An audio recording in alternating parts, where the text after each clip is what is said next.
Pasok si Pangulong Rodrigo Duterte sa listahan ng Forbes magazine na mga pinakamakapangyarihang tao sa mundo.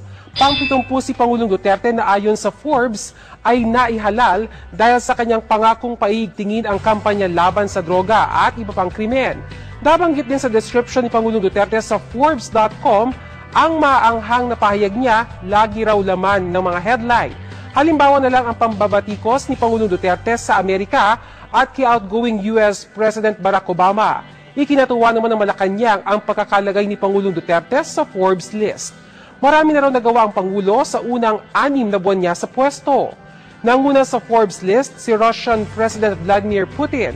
Sumunod sina US President-elect Donald Trump, German Chancellor Angela Merkel, Chinese President Xi Jinping at Pope Francis. Very good ang nakuhang net satisfaction ratings ni Pangulong Rodrigo Duterte sa pinakabagong SWS survey. Positive 63 ang rating ng Pangulo para sa huling quarter ng taon, mababa ng kaunti sa positive 64 na nakuha niya noong Setyembre. Sa parehong survey, lumabas na 51% ang sang-ayon na posibleng makaapekto sa foreign relations ng Pilipinas ang pagmumura ng Pangulo sa ilang foreign officials. 33% ang disagree at 17% ang undecided, katumbas ng positive 18 na net agreement score na itinuturing na moderate ng SWS. Humihingi ng pangunawa ang Malacanang. Hindi naman daw personal attacks ang mga pahayag ng Pangulo. Gusto lang niyang i-express ang kanyang pagkadismaya sa mga problema ng Pilipinas na nakakaubos na raw ng pasensya. Nilinaw ni Foreign Affairs Secretary Perfecto Yasay na hindi nila kinansela ang pagpunta ni UN Rapporteur Agnes Callamard sa Pilipinas. May lumabas kasing news report na sinabi raw ni Yasay na hindi raw kumasa si Callamard sa mga kondisyon ni Pangulong Rodrigo Duterte para makapunta ang UN official sa Pilipinas at imbestigahan umano'y extrajudicial killings. Sabi noon ni Pangulong Duterte, kapalit ng pagpayag niya sa investigasyon, gusto niyang makapagtanong sa mga taga-UN at mga posibleng testigo at gagawin ito ng under oath ang mga testigo. Paliwanag ngayon ni Yasay, naroon pa rin ang invitation ng Pangulo kay Callamard kung payag siya sa mga kondisyon ng Pangulo. Samantala, hindi raw ni-renew ng Amerika ang halos $500 million grant sa ilalim ng Millennium Challenge Corporation o MCC. Dahil daw yan sa mga agam-agam kaugnay ng rule of law at civil liberties sa Pilipinas. Ang Malacanang, bineberipika pa kung totoo ito. Ayon naman sa DFA, hindi final ang desisyon ng MCC. So March 2017 daw ang susunod na board meeting ng MCC tungkol dito. May pagkakataon pa raw silang makipag-usap sa MCC. Nabighani sa ganda ng Pilipinas ang ilang Southeast Asian candidates ng Miss Universe. Tulad na lang ng mga beauty queen mula sa Indonesia, Malaysia, Thailand, Myanmar at Vietnam. Check out their photos on gmanews.tv.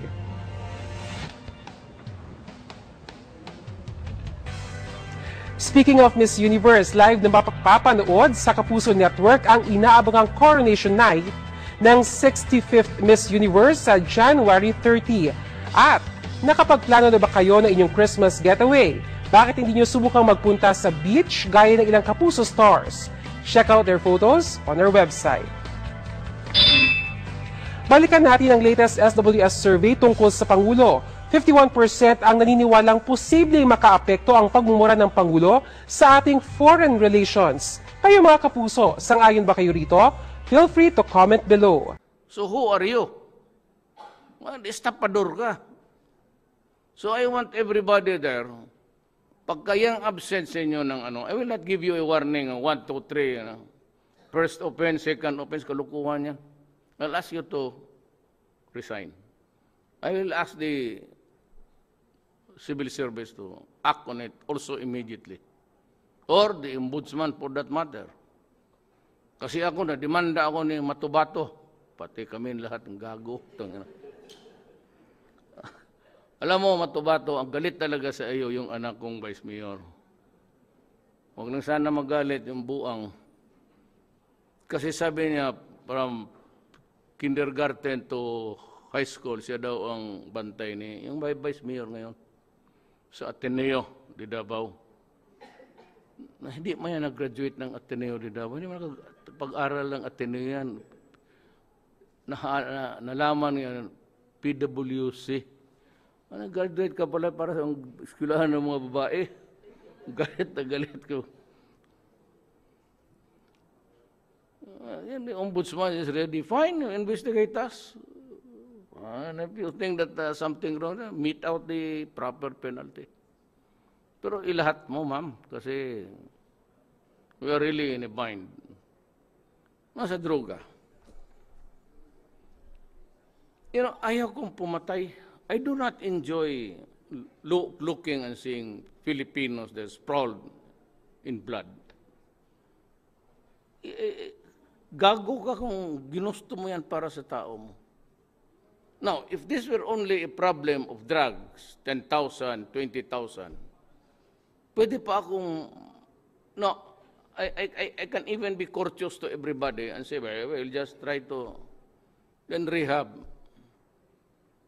But ang figure ni John Santiago, who's here, when he was a PDEA, he paid about 3 million, sir, to mga peg mo about 3 million. Sabi niya, there are 3 million addicts in this country. Ngayon sa term ko, hindi ko pa nilabas.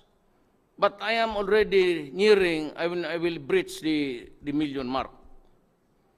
It's about 4 million drug addicts. That is really the existence of the country.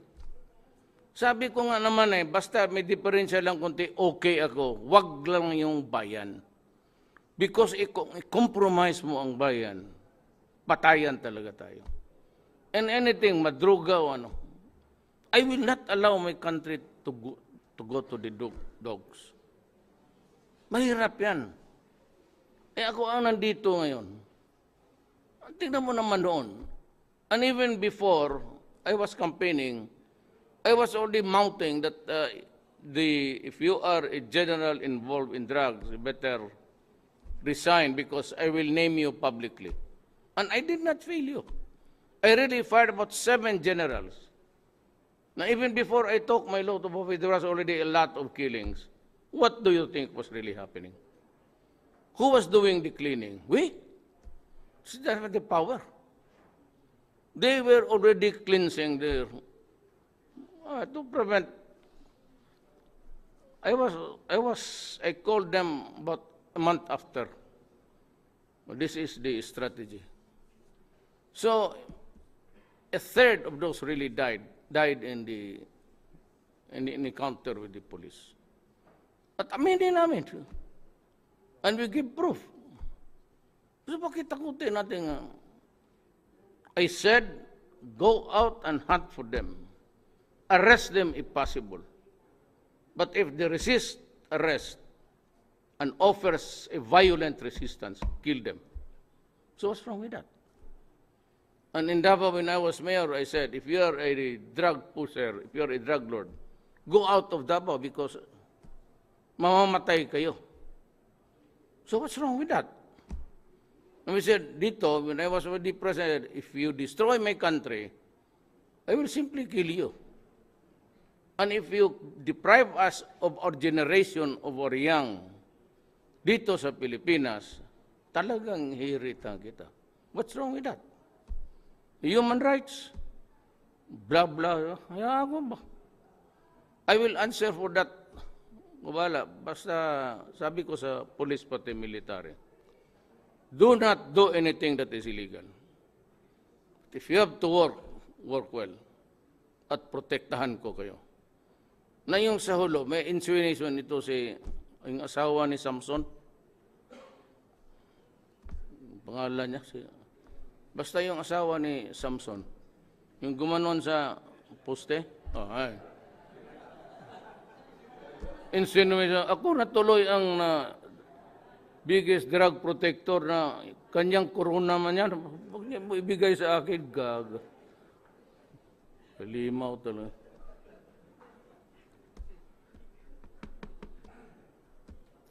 Akin yun. I assure you, walang. may plano ako doon. Akin yun. Totoo yan. As Commander-in-Chief, wala akong agenda dyan sa drugs. Pinapatay ko nga kayo, mga putang ina kayo. Huwag kayo magkamali dyan. Akin yun. May laro doon na gusto kong tignan. Gusto na, sabi ko, mapuputol yan. And do not do it because pati yung ibang pulis, ma-discourage na. Do you know the reason why in the past, alam ninyo to, bakit walang namamatay na drone? Bakit umabot ng 4 million yan? Nahiyaan, and the police, ayaw gumalaw. Kasi pag galaw ang pulis, magtanong ka ng pulis, tanong ka ng abogado ng pulis, pag dinimanda mo, magka-counter. Pag mag-counter yan, wala silang abogado, and if the case is already filed in court, suspended yan, pati sweldo, wala ng pagkain. Kaya ang pulis takot talaga. Magtanong ka ng pulis, anong kinatakutan ninyo? Kaso. Kasi left and right ang suspension. Dito sa akin panahon, wala. Basta magtrabaho ka lang. Well, of course, pati ka hold upper, kasali ka doon sa listahan. Talagang, kung pulis-pulisan niya. Isali kita dyan sa, may warning talaga ako, huwag kayong pumasok dyan para kaya droga, yayariin ko kayo. Pero kung nagtatrabaho, ang pinakatakutan, ngayon, naging mayor ako, sabi ko magtrabaho kayo. Lahat naman talaga ng paranoia yan eh. You must have encountered 1 or 2 or 3 drug addicts. May paranoia, may baril talaga yan, may kutsilyo at the most. Lalaban yan. That's the reason why magpasyal ka ngayon. Ewan ko kung may mga addicts pa. Ba't ko konti na lang kasi sinabi ko, hoy, kayong mga, huwag kayong pa-istambay dyan sa kanto sa daan. Kung drug addict ka, confirm ka, you go out, do not go out. Stay inside your room and lock yourself.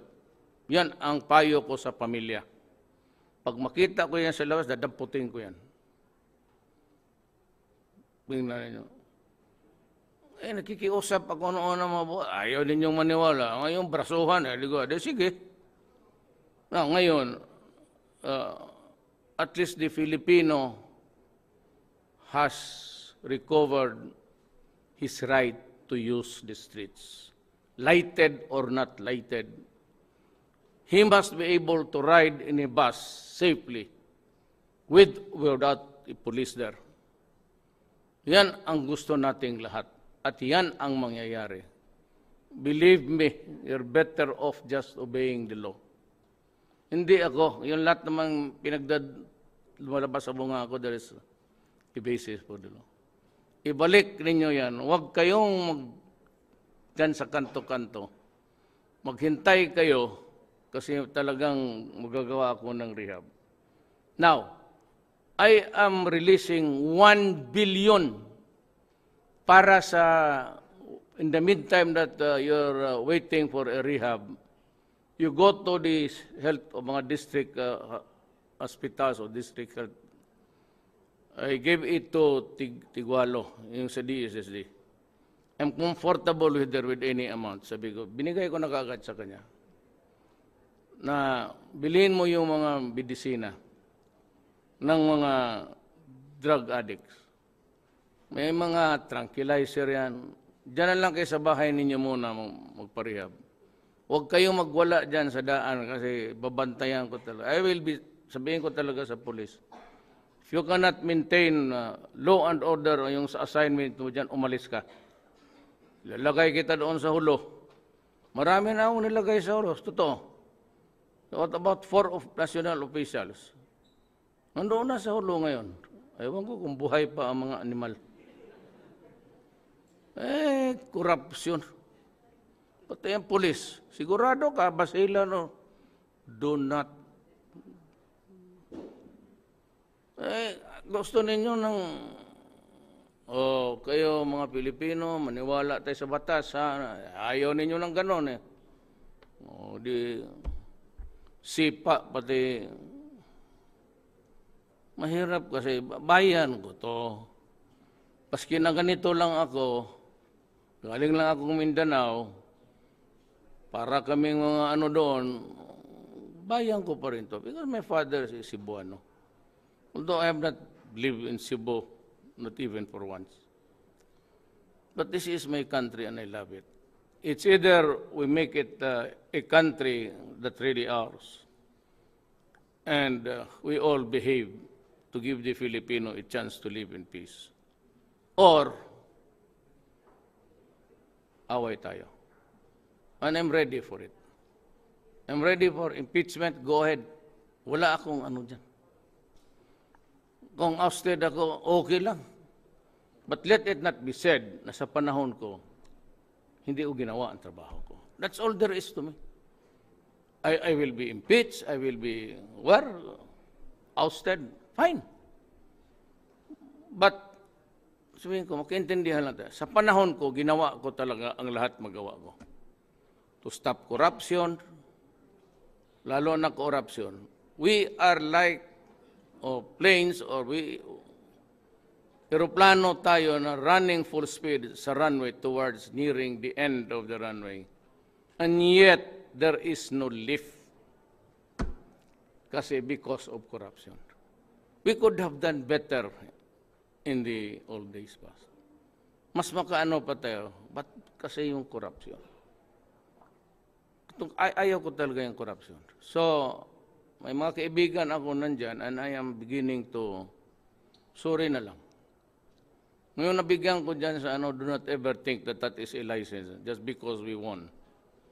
We won because we promised the people how to behave. If you cannot behave, then I am really sorry for you. Our friendship is not meant to be that way. Yung tamang tamang diskarte lang. Criminality, ganun rin. Ako, basta isauli ko talaga ang law and order sa daan. Whether you like it or not, talagang pipilitin ko. Ngayon, pagka pinilit ko, nandiyan ka pa rin, ginusto mo na talaga ang mangyari sa iyo. Druga. Maraming patayan daw, may salvaging extrajudicial. Gusto ninyong mahinto to? O simple, hinto kayo lahat mga durugista pati. Stop it. And there will be a very peaceful New Year and Christmas Day. Huminto lang kayo. Pag hinto kayo, wala ka nang madinig na reaction sa amin. Stop. Gusto ko mong stop it. Kayong mga critics, you're better off going into the neighborhoods and finding out kung sinong nandyan. Ito yung mga pare sa mga pare ninyo. Spend time with the people, go out, who are really affected. Then you're better off giving them the advice of how to seek treatment. Walang pera, wala akong rehab ngayon, except I said for that Chinese guy who built us a 10 facility.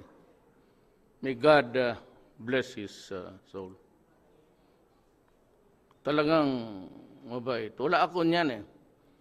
Remember that pumasok ako dito midterm. Bottoms up nga sila eh. Operating expenses lang. Next year, mayroon na ako sa budget. Kung sabi, bakit patay ni Duterte? Hindi na niya i-rehab. Hindi mo lang alam, Mare, na wala na akong mapasukan. Gusto mo, pati yung tulong na lang ko, yung bahay ninyo, mag-reserva kayo na yung mga mayaman. Mga mansyon, mga 4, 5, 6 ang kwarto. Bigay ninyo yung isa, adopt an addict, and see what happens. So that is my advice. Kulang ako kasi wala akong pera. I said I entered midterm. I'm operating on a budget that was prepared the other year. This is the budget of Aquino. And I'm sure when he was preparing that budget, he never really believed that ganito karami, by the tens of thousands surrendering to the police and to the barangay. Alam ko. So if you want kayong mga bleeding hearts, if you really want to stop the violence, ganon, mag-adapt lang. Adapt and addict. Share a love between your fellow men. Sige. Para malaman ninyo ang perdisyon ng isang drug addict. Kasi kung gusto ninyo, lahat yung sa tundo, unahin ko pag kayo na ang mamili kung saan ninyo gusto, sinong gusto ninyo doon. Babae, lalaki, just the same. Kasi pag naloko yan, saksakin kayo lahat, masakir ang labas. Kala ganun kadali.